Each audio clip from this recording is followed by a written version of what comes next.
What's up guys? Welcome back to my channel. May mga bagay talaga sa mundo na mahirap intindihin. Bakit bilog ang mundo? Bakit tayo sinusundan ng moon? Bakit ang gwapo ko? Bakit ang kapal ng mukha ko? Ang hirap-hirap lang talaga intindihin. Ang mga babae daw parang rosaryo. Ang daming mystery. Ang mga babae daw ay parang pinyata. Hindi mo alam kung ano yung nasa loob. They are full of surprises. Ang babae daw ay parang mat. Hirap nyong magets. So ang pag-uusapan natin dito sa video na to ay mga bagay na hindi namin magets mga lalaki sa mga babae.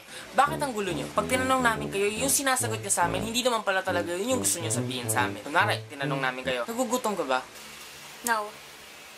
Biglang maya-maya. Gusto ko ng fries. Feed me. I'm hungry. Babe, may problema ba? Wala. Tapos maya-maya.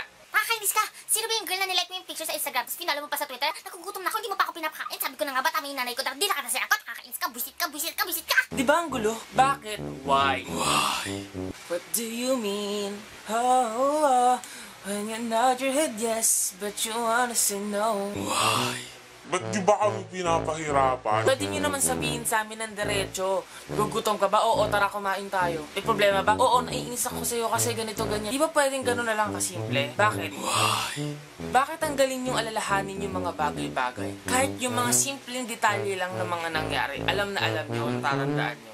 I remember when we went to Laguna, we went like, it was like 5:45 AM when we went alis-alis. And this was so traffic. Mga ano na tayo dumating, mga 10 PM na tayo nakarating doon. Then we went horseback riding at 11 AM. Then natapos tayo doon siguro mga 12:30. And may nakita akong vendor doon, nagtitinda siya ng sukang paumbong. It was like so baho talaga. Samantalang kami, yung naaalala namin, yung basic lang. Oo, pumunta tayo Laguna. Na-traffic tayo nun, di ba? Kailan nga ba yun? Di ba? Ang galing nyo lang. Wow. Bakit ayaw nyo sabihin sa amin kung ano yung bumabagabag sa inyo? Ayaw nyo sabihin sa amin yung problema. Pag tinatanong namin kayo, what's wrong? Wala, nothing. I'm fine. Pwede nyo naman sabihin sa amin ng diretso na lang, di ba? Ano bang nangyari? Ano bang kinakagalit mo? Ano bang nagawa naming mali? Tapos maya magiging issue na siya. Sabihin mo na, hindi mo ako kino-comfort, ganyan, napaka-insensitive mo. Napaka-insensitive, hindi nga namin alam ano ba yung nandyan, Ang sakit mo sa scrotum, oy. Bakit kayo nagtatanong ng mga bagay na alam niyo naman yung sagot? Ay, yung ulan? Ewan ko sa'yo. Galit ka ba? Ay, nagtitext ka? Hindi. Bakit minsan parang ayaw nyo ng compliment? Di ba kaya naman kayo nagpapaganda para sa sarili nyo, para maganda kayo tignan? Pero kunwari sinabi namin, uy, ang ganda mo ah. Tigilan mo nga ako. Di ba? Ang gulo lang. Bakit kapag may kausap kayo sa phone, ang lakas ng boses nyo? Madalas kapag kunwari sumasakay ako ng van ng jeep, yung mga babaeng may kausap, bakit ganun? Automatic ba yun kapag nagpo-phone kayo? Automatic siya na kailangan tumataas at lumalakas yung boses nyo? Ganun ba yun dapat? Bakit pag nag-CR kayo, bultuhan kayo? Kung hindi man bultuhan, 2, 3. CR tayo. Ano bang ginagawa niyo doon? Naghuhugasan ba kayo? Kailangan niyo ba ng moral support? Go sis! Iwiwi mo na yan! Wiwi mo na yan! Kaya mo yan, girl! Go! Bakit ang hilig niyong guluhin yung utak namin? Lalong-lalo na pag sa relationship. Ano ba talaga tayo? Friends ba tayo? More than friends? Ano mo yun yung ang hirap mag-gets? Wala lang, ang hirap lang. Bakit kayo nagagalit sa lahat ng lalaki kapag niloko kayo ng isang lalaki? Ayoko sa mga lalaki. Ayoko talaga sa mga lalaki. Mga manloloko yan. Pare-pareho lang yan. Pare-pareho lang sila. Mga gago sila. Mga manloloko sila. Ayoko sa kanila. Pare-pareho lang sila. Ang galing sila kay Adan. Hindi naman porket niloko kayo ng isang lalaki, lahat na ng lalaki yung manloloko. Paano naman kaming matitino? Paano naman kami? Lakas. Bakit ang manhid nyo? Oo, sa love. Oo, manhid din kayo. Niloloko na kayo. Ginagago na kayo ng harap-harapan. Sasaktan na kayo pero okay lang. Papakabulag kayo sa pagmamahal. Pati sa pisikal, ang manhid nyo. Natitiis nyo yung sakit ng puso nyo. Nakakapagtanggal kayo ng buhok sa kilikili. Nakakapagtanggal kayo ng buhok sa kilay. Ang sakit kaya nun. Aray ko.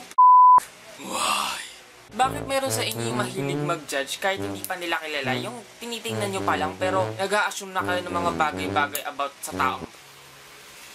Ay! Manloloko yan. Fuckboy yan. Ay, hindi. Bakla yan. Bakla.